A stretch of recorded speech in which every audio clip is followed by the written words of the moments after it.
Hi everyone, and welcome to another episode in my brand new model railway build, the Ladykillers. And in this episode, I'm going to show you how to ballast your track and also how to weather the ballast. And I'll be showing you what the ballasting looks like on my Ladykillers layout.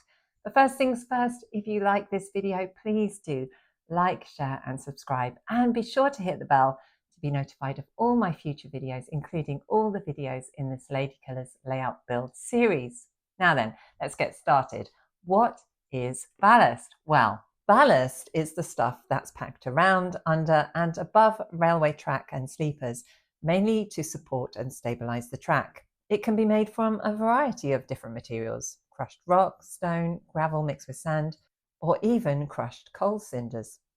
As well as supporting the track, it also provides drainage and prevents the growth of weeds and other vegetation. Now then, obviously we don't need it to do that on our model railways. Instead, we just use it for effect to create as realistic a model railway layout as possible.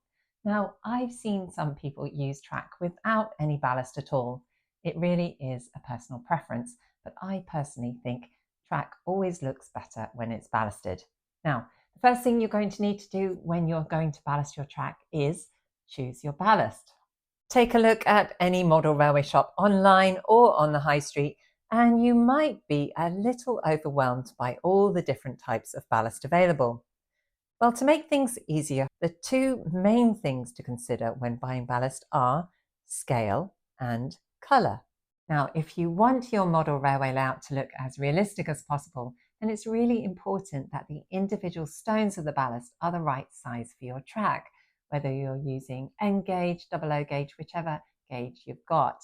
But you may know by now, ballast comes in a variety of different sizes, and some is labelled just according to scale, 00N, whatever, and that makes it easy, you know what you're getting. However, some is just labelled fine, medium, large or coarse, and that can be slightly more confusing. To add even more confusion, there's conventional model railway wisdom that says we should be using ballast in a scale that's one down from the scale of our layouts. So for 00 gauge, for example, people say that 00 gauge ballast is slightly too large for 4mm track. I think it's just a matter of personal preference. So shop around, take a look at what's on offer and do what feels right for you. Now on Brief Encounter, I use this medium scale, this medium ballast from Woodland Scenics. It cost around £12 for this, but this was 2 years ago. And as you can see, a little bit went quite a long way. This, of course, is black ballast. I've got some grey here, which brings me to the next point. The next point to consider is the colour of your ballast, which can be quite important. Now, I know this sounds obvious, but not all ballast is the same colour. If you look at railways in real life, the colour of the ballast is dependent on where the rock or stone or other material was dug out from the ground. For example, red granite is prototypical to rail ballast obtained from the Scottish Coburn quarries of southern Lanarkshire. For the Ladykillers layout, I'm told that standard grey granite imitates sources found in Leicestershire, which was supplied extensively to London and the south. Now, I've talked about scale, I've talked about colour. One other consideration to factor in is, of course, how much you're prepared to pay for your ballast. Now, you can go for something quite basic, quite standard. If you're building a layout and you want to watch the pennies, something like this is perfectly fine. You get a standard grey, a standard black, or you can get brown or various other shades. But if you're prepared to spend just a little bit more, you can go for something a bit fancy, something a little bit more realistic, truer to scale, and also truer to the quarries where the rock was dug out from the ground. So have a look at this. This is true to scale aggregate. It's from Specialist Aggregates, and this is for somebody who really wants their layout to be absolutely accurate and ultra realistic. Again, how much you pay for your ballast is completely down to you. Now, at the other end of the scale, I know some railway modelers who buy their ballast direct from the quarry, and this works out really cost effective, especially if you're building a much larger project, say like a garden railway. You can buy a 25 kilo pack of green granite for around £5.99 plus VAT. Add on £15 plus VAT for delivery, or cheaper, of course, if you go and pick it up yourself. And this proves to be really affordable. I'll put some links to some retailers and manufacturers of ballast below this video. The next thing I suggest you do is really study the railway track of the area you're basing your layout on to give you some more information. You'll notice things like how dirty the ballast is with oil stains or mud or tufts of weeds. And these photos will come in very handy when it's time to weather your ballast. So how much ballast are you going to need? Well, that depends. Some manufacturers do give you a handy guide to how much track the ballast will cover. In my own experience, I've found a regular old standard coffee mug will cover around 3 meters of double O gauge track, around 6 meters of N gauge. So there you go. Yeah, but I've got one of those big mugs from that well-known sports retailer who I can't mention, but it's owned by that Mike Ashley bloke who also owns part of Hornby. Right. Well, thank you, Grumpy Cameraman. You were a bit quiet there for a while, but I guess that'll cover around 1 meter of O gauge. Yeah, right, thanks. You're welcome. So now you've got your ballast, let's get started. Now you can get some special ballasting equipment, such as a ballasting hopper, which will dispense the ballast in a nice even line for you. Those cost around £12. You can also get some ballasting glue, but for basic ballasting, you'll need the following: your ballast of choice, glue. Now, as I said, you can buy special ballast glues, but I find, along with most railway modelers, that a 50-50 mix of PVA glue and water works just fine. I add a few drops of washing up liquid. Why? Well, it breaks the surface tension of the glue mix and makes it spread more evenly and fluidly. A syringe, which is ideal for applying the glue. A spray bottle of water. This is used to dampen the ballast to hold it in place before you apply the glue. Some people use isopropyl alcohol as it dries faster. Again, it's personal choice. You'll also need a brush to clean up the track before gluing. So I've got all the materials ready and equipment, and now I'm going to show you how to ballast the track. Now, you remember my track has already been weathered. I covered that in a previous episode. It's been weathered and it's been pinned down to the baseboard. This is a piece of sample track that I prepared earlier. This has also been weathered. Now, some people do like to pin the track down and then ballast it and then weather the track. I prefer to do it this way. I weather the track, I pin it down, I ballast it, and then I weather the ballast. That's just my personal preference. So how I'm going to start is I'm going to take my ballast. Now, most ballast will come in a container which has a shaker at the top, but I find that a little bit difficult to manage. So what I like to do is I like to put the ballast in a plastic cup. And the reason I like to do that is because it's nice and squidgy and it allows me to create a little bit of a spout here, and that allows me to control the ballast as I apply it. So I've got that. I've got my track. I'm going to show you two pieces here. On one side of the track, I'm going to create a nice straight line. Now, of course, in reality, a railway line doesn't have nice, neat ballast, but there might be some area on your layout where you need it to be quite precise. So I'm going to put some masking tape on this side of the track, right up to the shoulder there. And I will be removing that once the ballast is dry, and you'll see it creates a nice, neat line. Okay, so I'll put that in place. This side, I'm just going to apply it and brush off the excess. So I'm going to start with the ballast, and I'm going to very carefully shake some onto the track. Now, piece of advice, start small. You don't need to apply ballast to all the track. Just do a small section at the time. Apply your ballast, glue it, and then move on to the next bit. So let me show you. I'm going to take the ballast and I'm going to very carefully shake it all over the track. Now, this is a bit unusual here because I've got a defined edge. Your layout won't look quite like that.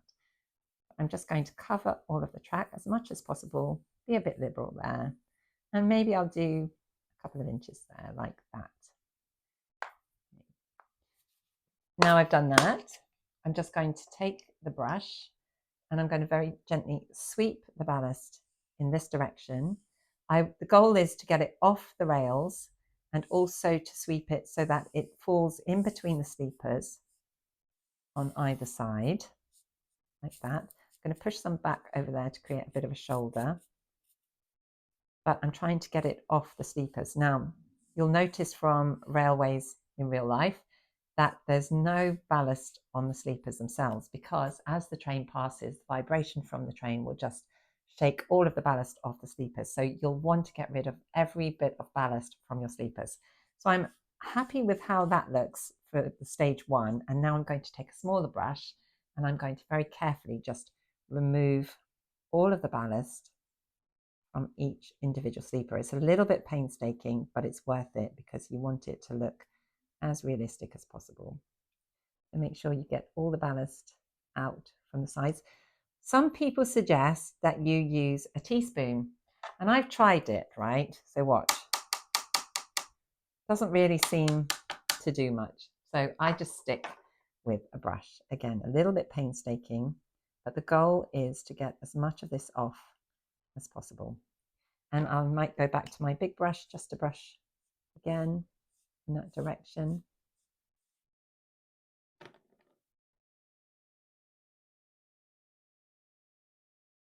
So make sure you do the sleepers on the outside of the track as well. And push the ballast into any spaces.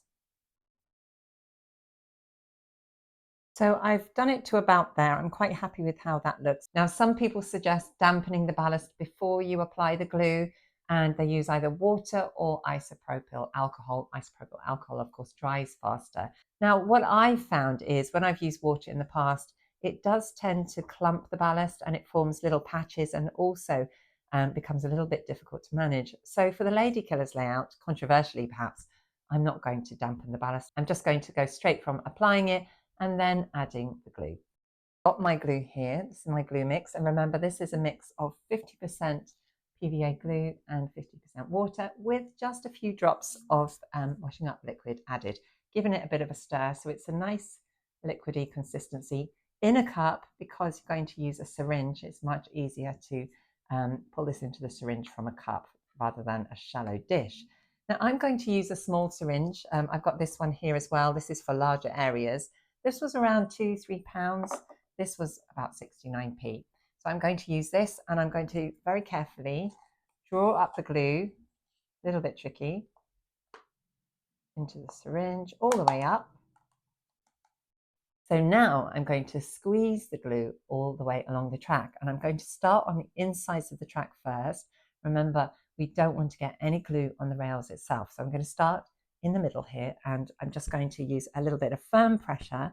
Now, as a little tip, put the syringe in the crook of your thumb there rather than use the thumb pad, because using your thumb directly, it makes it quite hard to control. So if you just squeeze it from there, don't get too close, and just gently squeeze it from the syringe and then move along the track, gradually filling the ballast as you go. And this is where adding washing up liquid really helps, because it makes the glue nice and fluid and easy to spread.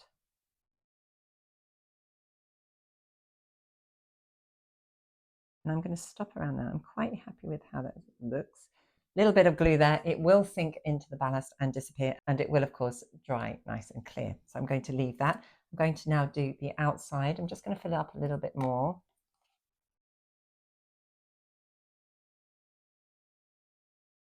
Now, you may find that one side of your track is a little bit hard to reach because it's in the middle or it's against a building or whatever it may be. So you're going to have to be extra careful when you're filling in glue in all those little nooks and crannies. But I'll just show you like this again. I'm going to use the crook of my thumb like that. Very gently come up a little bit higher because I don't want to disperse the ballast with too much force. As you can see, I'm just dropping it on bit by bit. Go to that. I'm going to repeat the other side.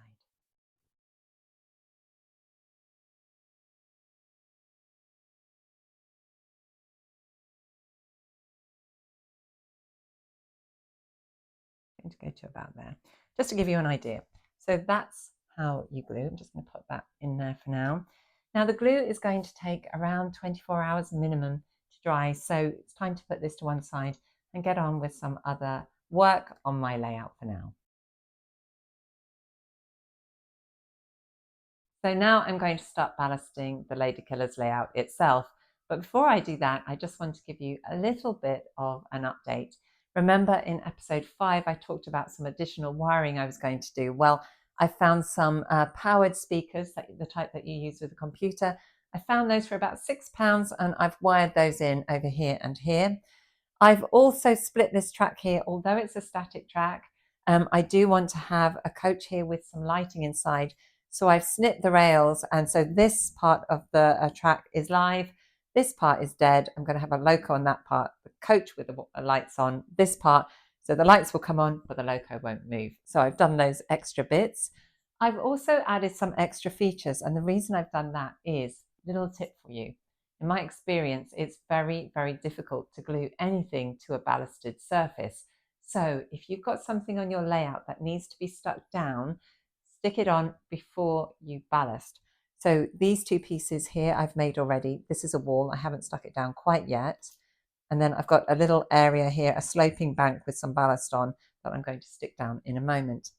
Some parts I haven't quite made yet. In this section here, I'm going to have the gantry with the signals.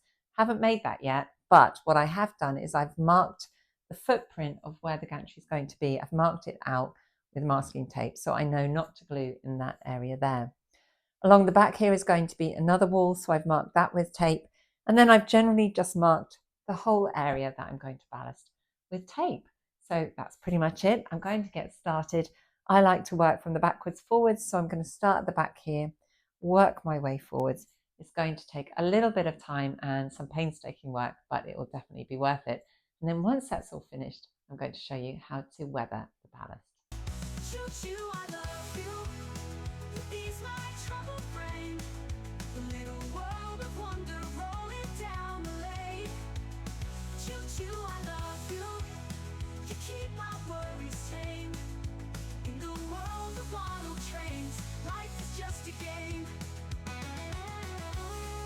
So I've got my piece of track here that I ballasted earlier. The glue is nice and set now, and I brushed off all the excess. I also took the trouble of adding some static grass there, and I scraped off some of the areas to reveal some bald mud beneath it to give it a little bit more of a realistic look. And I'm going to show you how to weather the ballast around this piece of track here. So for this, I'm going to use a mixture of paints. I've got my black here, and I've got these track and sleeper paints that I used to weather the track earlier in the series. I've kind of fallen in love with them because I think the colours are just perfect.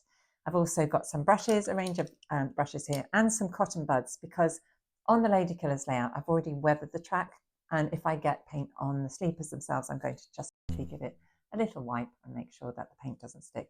I've got a cloth just to brush off any excess, and I've got water and some other dishes here. So I'm going to get started. And what I'm going to do first is I'm going to add the colours first to the ballast, and then afterwards I'm going to, once those colours are dry, I'm going to give it a once over with a mixture of 20% black paint and 80% water, so to give it a bit of a wash to make it look very sooty and dirty. So let's get started. I'm going to start with this colour here, the rust. I love this colour, and what I want to recreate is a little bit of the rust leaching into the ballast. So I'm just going to put a little bit into the dish here, not too much, because obviously I'm not really covering too much of an area.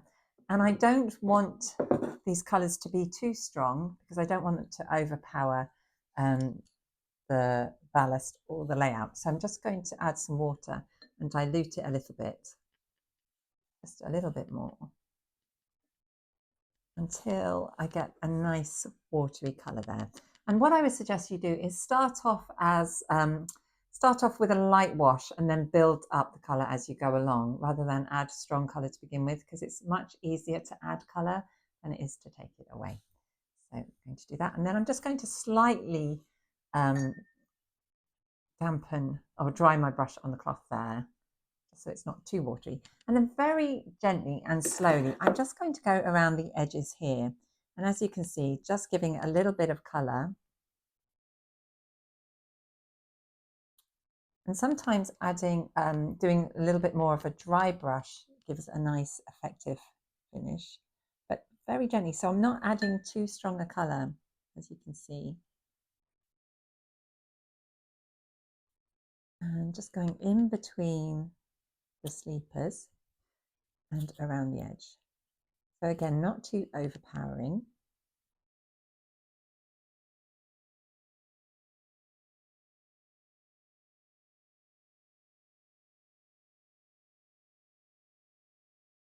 And as you can see, I've covered some of the sleeper there, but I'm going to get my cotton bud and just gently take that off. Although, to be honest with you, that also looks quite nice. Sometimes you end up with a happy accident. I'm just going to do the other side now. And luckily for me, this is a small piece here, so I can just turn it around. But obviously, working on your layout, that might not be possible. So again, I'm just going to dab the paint in between the sleepers, just to get a little bit of colour around the edges.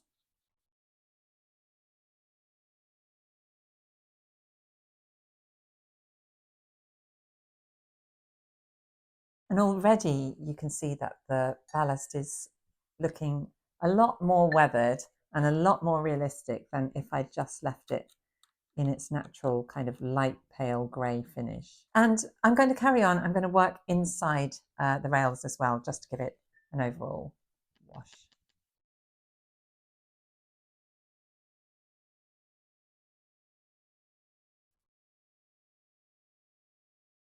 And over this area here, you'll see I've added much stronger colour over here. Colour will be stronger in certain areas. For example, where there's heavy footfall on your layout, there's going to be more dirt or grime or ballast kind of worn away perhaps. So look at your layout overall and identify the areas, for example, around the signals or where your loco stops or where it starts. Those are going to be the areas where there's going to be a lot more footfall and a lot more dirt. Also at tunnel entrances, you'll find that soot and grime will build up around the entrance, and any retaining walls, there'll be more dirt and grime building up in all the crevices. So I'm quite happy with how that looks. And as I add more colours, I might go back to this and build up the colour a little bit more and make it a little bit stronger. But at the moment, I'm just kind of playing around with it and seeing how it looks. So the next colour I'm going to add is a little bit of black to kind of resemble some oil patches. And what you may see on some old photographs is down the center of the track, you might see a line of a blacker shadow down the center of the track, whether that's oil or dirt, a buildup of dirt in that area. So I'm going to recreate that here with some black. And again, just have fun with it. You might find that there's an area you want to create a little bit of an oil patch or a dirt patch. Again, study some photographs. I'm going to make this quite, I'm going to add a little bit more water to this to make it a little bit more translucent, again, because I don't want to add too much colour and then regret it. I want to add colour and build up colour as I go along. So I'm just going to dab it around the middle. And it doesn't look like much when you do it like this, but as it dries, that colour will become a little bit stronger.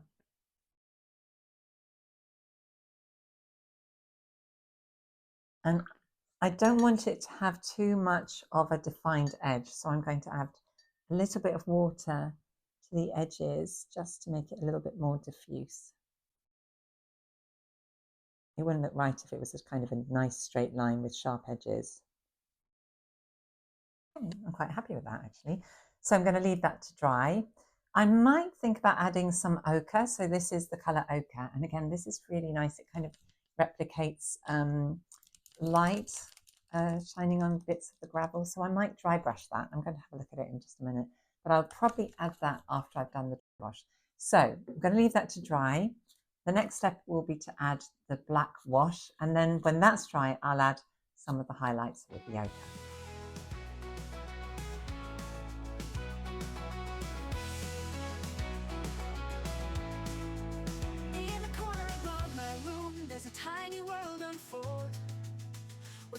Single detail, my story's being told. Engines roaring down the line, oh, it's a simple joy. Model trains are in my heart, I'm just a grown-up boy. So here's the Ladykillers layout so far, and of course this is the area I've already ballasted. At the back here I've got Woodland Scenic's fine grey ballast. At the front I've used a specialist ballast, and this is Leicestershire granite that is actually used at King's Cross. So that's very, very realistic at the front here. And I've used a finer scale at the back just to give that illusion of perspective. Now then, I'm going to be weathering this ballast, and I'm going to pay particular attention to areas of heavy footfall and heavy usage. mainly around the tunnels and the signals. There'll have been a lot of foot traffic, but also a lot of build-up of soot and grime. Now, all I've really got to go on are some photographs of the making of Ladykillers and some old photos of the set and the area itself. Plus, of course, I've got the film itself. But there are two versions of the film, the remastered version by Studio Canal, which is very highly colorized, and then there's the original version, which is quite muted. So I've had to use a little bit of artistic license. So what I've been able to see from the photos is that the ballast itself is quite patchy. There are some areas of light grey, there are some darker areas, but also there's quite a lot of red. So I can only imagine that's the rust that's leached from the tracks themselves. So I'm going to get going. I've got my brushes, I've got my paints, and I'm going to start weathering. Tiny little stations, painted with my dreams. Tracks that wind like rivers, crossing little streams. Bridges and tunnels that calm my restless mind. In the world of model trains, peace is all I find. Choo-choo, I love you, you ease my troubled brain. The little world of wonder rolling down the lane. Choo-choo, I love you, you keep my worries tame. In the world of model trains, life is just a game. Every piece I place, it's a therapy for me. Creating all these scenes, it's a place I can be free. Trains that snap together like pieces of my soul. On this little track, I feel I'm in control. Night falls gently, trains still rolling through. Under moonlit skies, with a calming view. Every whistle I go through my tiny town melts away my worries, never brings me down. Choo-choo, I love you, you ease my troubled brain.